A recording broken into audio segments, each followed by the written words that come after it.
Hello everyone, Suparna প্রতিদিনের নতুন আরও একটি ব্লগে তোমাদেরকে জানাই অনেক অনেক স্বাগত। আশা করছি সবাই ভালো আছো, সুস্থ আছো। আজকে শুক্রবার, ঘড়িতে সকাল 8টা মতো বাজে। চলো আজকে ব্লগটা এখন থেকে শুরু করছি। গুড মর্নিং মা, গুড মর্নিং আমা, গুড মর্নিং মা। কই মা, কই আমার মা? গুড মর্নিং, গুড মর্নিং মা, গুড মর্নিং। চলো, বাইরের পরিবেশটা তো তোমাদেরকে দেখালামই, এতটা বেলা হয়ে গেল তবুও তো দেখলে রোদই ওঠেনি। এই দুদিন ধরেই জানো তো মেঘলা মেঘলা, তাই হালকা ঠান্ডা ঠান্ডাও ভাব রয়েছে। তাই আবার বুনু দেখো চাদর গায়ে দিয়ে টিউশন পড়াতে বসেছে। আর মিছরি প্রত্যেক দিনের মতন আজকেও মিমিমের সাথে পড়াতে বসেছে, মানে ওর কাছে রয়েছে আর কি। আর আমি ওই দিকে গিয়ে কিছু টুকটাক কাজ করে নেব, সেই জন্য মিছরিকে আপাতত ওর মিমিমের কাছেই রাখলাম। সকালবেলা যেহেতু মায়ের অনেক কাজ থাকে, বাসি কাজগুলো সারে তারপর তো রান্নাঘরে ঢোকে, তাই মিছরির যে জামা কাপড়গুলো ওগুলো মা মাঝে মধ্যে কেচেই দেয়। তবে কিছু কিছু দিন আমিও কেচে দিচ্ছি এখন, কারণ মার অনেক কাজ থাকে বলে আমি একটু হেল্প করলে ভালো হয় আর কি। তাই এখন দেখো কলের পাড়ে চলে এসেছি। কালকে মিছরি যে জামা কাপড়গুলো নোংরা করেছে সেগুলো এখন ভিজিয়ে দিচ্ছি একটু। বেশিরভাগ জামা কাপড়ে ওর খাবার লেগে থাকে, তাই একটু ভিজিয়ে না রাখলে না সেই খাবারগুলো উঠতে চায় না। তো এমনিতে সেরকম কোনো নোংরা না, তবে এই খাবার লেগে থাকলে না শুকিয়ে গেলে সেই খাবারগুলো আর উঠতে চায় না। এই কারণে কিছুক্ষণ ভিজিয়ে রাখলাম, আর একটু পরে এসে কেচে ধুয়ে মেলে দেবো। তো আজকে ভীষণই মেঘলা, তাই এটাই চিন্তা যে শুকাবে কিনা জামা কাপড়। তোমার বুকুটা খায় গেছে মা? বুকুটা কই ফেলে দিয়েছিস? খাসনি? বিস্কুট খাওনি?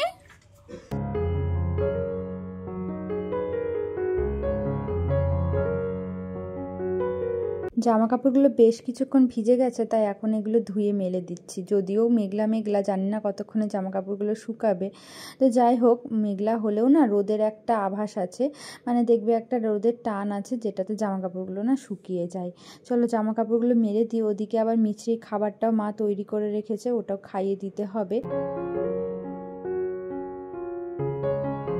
আর কিছুদিন পর বাপের বাড়ি আসতেই ভয় করবে, কারণ ভীষণ গরম পড়বে। আর এই বাড়িতে না ভীষণই গরম, জানো তো। আমার শ্বশুর বাড়িতে আবার তুলনামূলকভাবে গরমটা কম, আর শীতকালে আবার ওই বাড়িতে ঠান্ডাটা একটু বেশি, এই বাড়িতে কিন্তু শীতকালে আবার আরাম। তো গরমকালে এই বাড়িতে আসতে ভয় লাগবে, যদিও গরমকালেই কিন্তু মিছরি হয়েছে। তো এই বাড়িতেই তখন ছিলাম 1-1.5 মাস মতন, তখন কিন্তু ভীষণই কষ্ট হয়েছে। আমার কথা তো বাদই দিলাম, মিছরি ভীষণই কষ্ট পেয়েছে ওই 1-1.5 মাস। তো জামা কাপড়গুলো মেলা হয়ে গেছে। আর এখন যাব একটু ড্রাই ফ্রুটস খাবো। মা দেখো জোর করেই আমাকে ড্রাই ফ্রুটস খাওয়াবে, বলে শরীরের একদম যত্ন নিস না। আর এদিকে দেখো মা মিছরির খাবারটাও রেডি করে রেখেছে। মেয়ে আর নাতনির দুজনের খাবারই মা রেডি করে রেখেছে দেখো।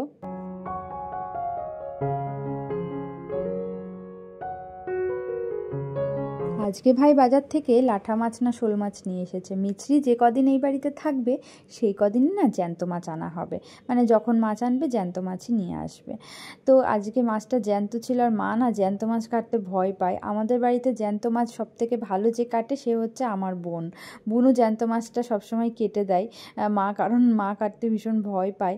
আর আমি তো কাটতেই পারি না। সেদিনকে তো দেখলেই তোমরা একটা ব্লগে যে মিছরির জন্য জ্যান্ত মাছ নিয়ে এসেছিলো, ভয়ে আমি হাতই দিতে পারছিলাম না।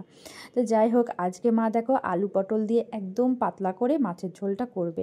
দেখো আলুটার পটলটা ভাজিও নি, একটু হালকা করে ভাপ দিয়ে নিয়েছে, মানে একদম পাতলা ঝোল করবে। আর যাতে পেটের পক্ষে সেটা ভালো হয় সেই জন্য এরকম করেছে, কারণ সবারই পেটটা একটু গন্ডগোল করছে, সেই কারণে মা আজকে একটু পাতলা করে ঝোল করবে। আর মিছরির জন্য 1 পিস মাছ আগে থেকেই তুলে রেখেছে, কারণ আগের দিন না মা ভুলে গেছিলো মিছরির জন্য মাছ রাখতে। আগের দিন জ্যান্ত কাতলা রেখেছিল, কিন্তু মা মিছরির জন্য রাখতে ভুলে গেছিলো, যেই কারণে মিছরি আর খেতে পারিনি, তাই আগে থেকেই মা মনে করে তুলে রেখেছে।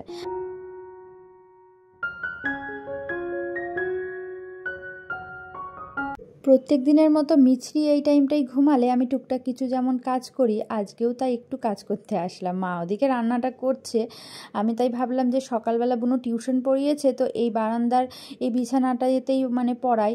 তো এখানটা একটুখানি নোংরা নোংরা হয়েছিল, তাই ভাবলাম একটুখানি পরিষ্কার করে নিই। তো মা এমনিতে সকালবেলা ঘরটা ঝাড় দিয়ে দিয়েছে, তবু আমি এই জায়গাটা পরিষ্কার করলাম। আর সাথে সাথে দেখলাম পাশে থাকা মেশিনটাতেও ভীষণই ময়লা পড়েছে। মা অনেক দিন মেশিনে কাজে বসেনি, তাই না এরকম রকম ধুলো পড়ে গেছে।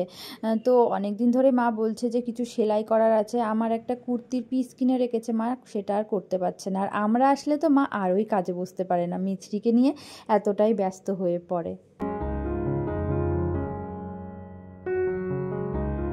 চলো, মেশিনের উপরে সব ধুলো ঝেড়ে পরিষ্কার করে দিয়েছি। এবার মেশিনের ওপরে যে যে জিনিসগুলো ছিল সেগুলো যত্ন করে রেখে দিই, না হলে মা আবার যখন মেশিনে কাজে বসবে তখন কোনো কিছু খুঁজে না পেলেই না আমাকে ডাকাডাকি শুরু করবে আর চিৎকার করবে, কোথায় গেল জিনিসটা, আমার হাতের জিনিস তোরা যে কোথায় রাখিস এরকম বলবে। সব মারাই হয়তো এরকমই বলে থাকে। তো এই যে ছিটটা দেখছো, এটাই মা আমার জন্য কুর্তি বানাবে বলে কিনেছে। সত্যি কথা বলতে কি জানো তো, বাপের বাড়িতে আসলে না আমি কোনো কাজ খুঁজে পাই না, যেটাই করতে যাই সেটাই মা বলে রাখতো আমি করছি, আর আমি করতে যাওয়ার আগেই মা সেটা করে ফেলে। তো আগে তো আমি বাপের বাড়িতে আসলে ল্যাদ খেয়ে থাকতাম সারাদিন, কারণ মা কোনো কাজ করতে দিত না। আর এখন আমি একটু আধটু কাজ করছি, যদিও আমি ব্লগ করি বলেই কিছুটা কাজ করি, তবে হ্যাঁ এখন ভাবি যে মায়েরও তো কষ্ট হয়, মানে মায়ের কষ্টটাও তো একটু বুঝতে হবে বলো। শ্বশুরবাড়িতে যেরকম শাশুড়ির কাজগুলো করে থাকি আমরা সবাই প্রত্যেকেই, কিন্তু মায়ের কষ্টটা কিন্তু আমরা আর বুঝে থাকি না। মানে মায়ের কষ্ট বুঝতে গেলে তো বাপের বাড়িতে আবার কাজ করতে হবে। তো অনেকেই আছে যে বাপের বাড়িতে, মানে আমিও এটাই করি, বাপের বাড়িতে আসলে একটু বিশ্রাম নিই, রেস্ট নিই, ঘুমাই, ল্যাদ খাই এরকম আর কি। কিন্তু এটাও ঠিক যে মায়েরও তো কষ্ট হয়, মায়েরটাও তো একটু বোঝা দরকার। তো তাই আমাদের সকলেরই উচিত যে বাপের বাড়িতে এসেও টুকটাক কাজ করা।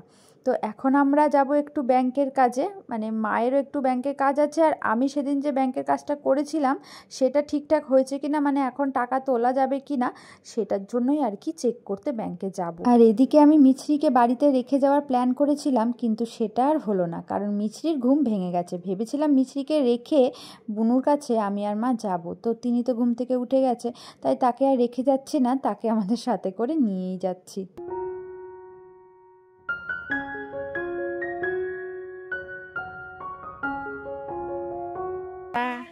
Tata tata tata tata. বলে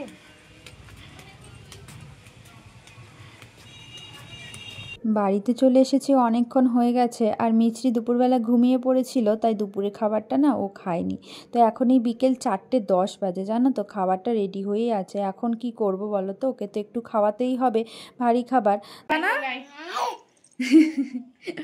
ও হচ্ছে এই পুতুলটাকে কারোর কাছে দিতে চায় না, এই জন্য ওকে আমরা, মানে এই পুতুলটাকে আমরা ওর মেয়ে বলি। মা, আমা চলো, খাবে তো? মিমিম ঘুম পাড়িয়ে দেবে, তুমি চলে এসো আমার কাছে, মিমিম ঘুম পাড়িয়ে দেবে। থাক থাক, তোমার মেয়েকে মিমিম ঘুম পাড়িয়ে দেবে।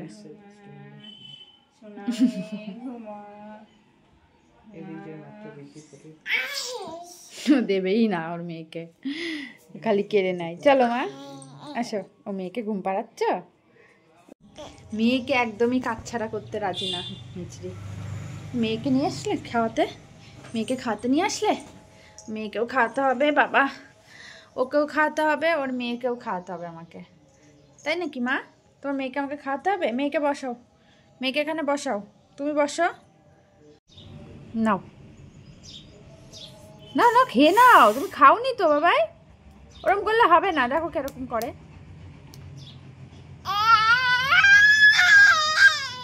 এত রাগ করলে হবে না, খেতে হবে, খেয়ে নাও, এত রাগ করলে হবে না, খেয়ে নাও, খেয়ে নাও, খেতে হবে। তোমার মেয়েকেও খাওয়াবো, মেয়েকে, এই যে মেয়েকে খাওয়াচ্ছি, খাও তো খাও তো খাও তো খাও তো, মিছরির মেয়ে খাও তো, খেতে হবে মা, খেয়ে নাও, হা করো হা করো হা করো হা করো। তুমি কখন খেয়েছো জানো? সেই সকালে খেয়েছো, তারপরে কিছু খাওয়া হয়নি। বিকেল হয়ে গেছে বলে মিছরিকে খুব বেশি জোর করিনি, ও যেটুকু নিজের ইচ্ছায় খেয়েছে সেটুকুই খাওয়ালাম। তো এখন বিকেল 5:30 মতো বাজে, আর বিকেলবেলা মিছরি তো ঘুরতে যায় প্রত্যেক দিনই জানো। তো আজকে আমিও যাব মিছরির সাথে, মানে মিছরি আর মিছরির মিমিম তো যাচ্ছেই, আর তার সাথে আমিও যাব, কারণ আমারও আজকে ঘুরতে যেতে ইচ্ছা করছে। তো মিছরিকে একটুখানি চুলটা বেঁধে দিচ্ছি বলতে, ওর তো একদম ছোট্ট ছোট চুল, তাই একটুখানি একটা ক্লিপ দিয়ে দিচ্ছি চুলে। তো একদমই ছোট চুল বলে বাঁধা যায় যায় না, যে কারণে একটু কিছু দিতে ইচ্ছা করে, মেয়েদের দেখবে একটু সাজাতে ইচ্ছা করে, সেই কারণে একটা ছোট্ট ছোট্ট ক্লিপ কিনেছি, সেগুলো আর কি ওর চুলে দিয়ে দিলাম। আর এখন আমি বুনু আর মিছরি বেরোবো, আর মা বাড়িতেই থাকবে। তো সেদিনকে নাকি মিছরি আর মিছরির মিমমিম কোথায় একটা ঘুরতে গেছিলো, সেখানে নাকি আজকেও যাবে। তো চলো, তোমরাও চলো আমাদের সাথে।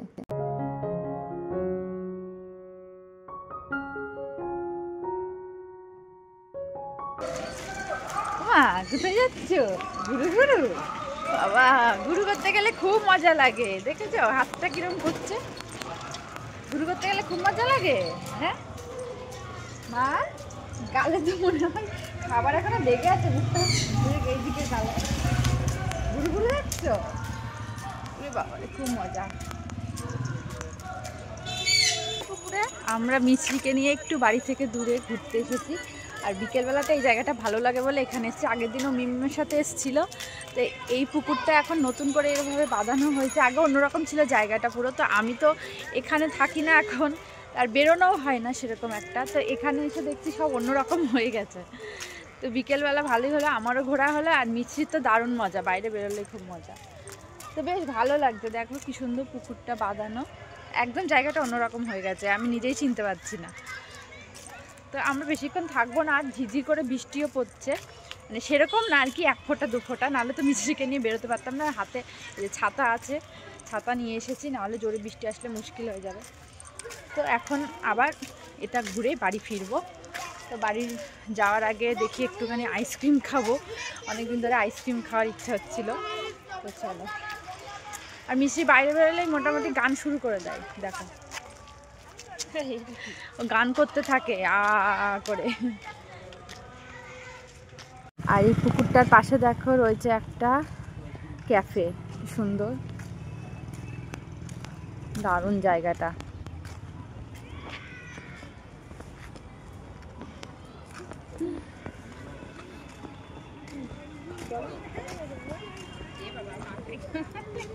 কি হলো?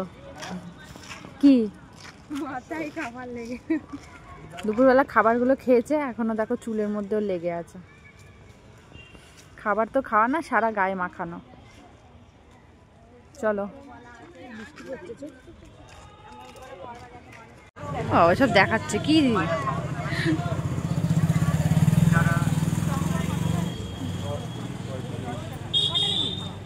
দুটো, তুই একটা আমি একটা।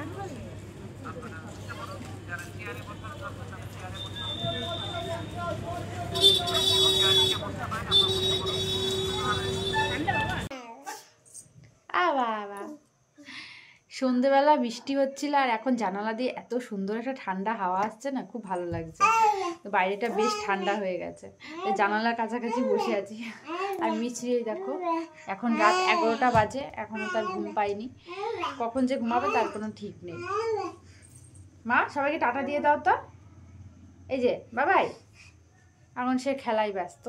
তো চলো, আজকের ব্লগটা এখানেই শেষ করছি, কালকে আবার একটা নতুন ব্লগের সাথে দেখা হবে। সবাই ভালো থেকো, সুস্থ থেকো। চলো, আজকের মতন বিদায়।